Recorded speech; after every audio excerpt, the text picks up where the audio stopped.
Hi, good afternoon, Mr. Buffett and Mr. Munger. My name is Bill He, and I'm from Vancouver, Canada. You two make up an iconic duo, and growing up, I found your investment strategies very admirable.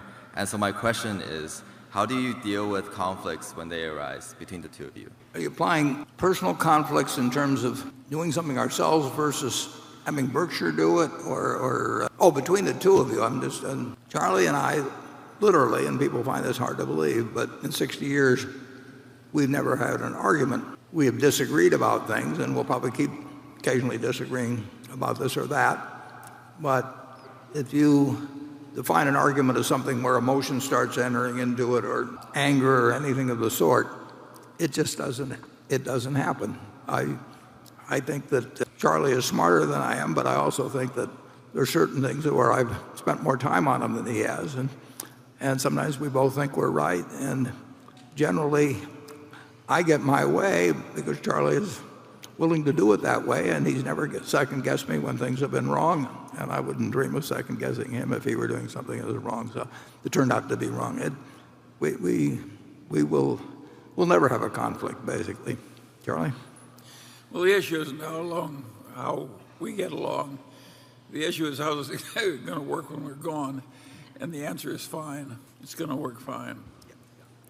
We're lucky that, I ran into him when I was, 28 years old, and I both worked in the same grocery store, and he grew up less than a block away from where I now live and everything, but I did not know who Charlie Munger was until I was 28. But clearly we're in sync in how we see the world, and we're in sync on business decisions, basically. Charlie would do fewer things than I would, but that's because I'm spending my time on this while he's designing dormitories or something. And we both keep busy in our own ways, and we have a lot of fun dividing the labor like we do. But you really want to work.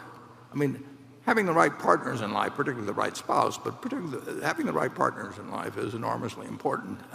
It's more fun with a partner, both in personal life and in business life, and you probably get more accomplished too, but you just have a better time. It would not be any fun to do work in a little room and make a ton of money trading around securities, but never working with another human being. So I recommend Charlie gave some advice in the movie, finding the best person will have you or something like that. Sort of a limited objective. But it's not hard to be happy if you're a collector and don't run out of money. Collecting is intrinsically fun. Just think, how many people who you know in your whole life who were collectors who didn't run out of money, who weren't happy collecting? That's what we've been collecting all our lives.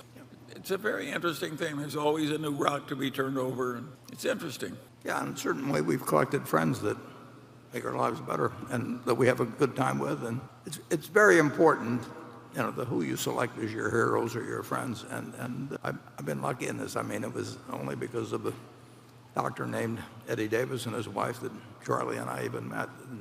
But if you keep doing enough things, some will work out. Very lucky, and the best ones are ones that involve lifelong involvement with other people. And we've got some of our directors, a number of our directors that have had similar impacts on me. So I recommend that you look for somebody better than you are, and then try to be like they are. It's funny, we've lost people along the way. And when I lost Warren's secretary, I thought, my God, she was so wonderful, Gladys. We'll never get another one. Becky is better.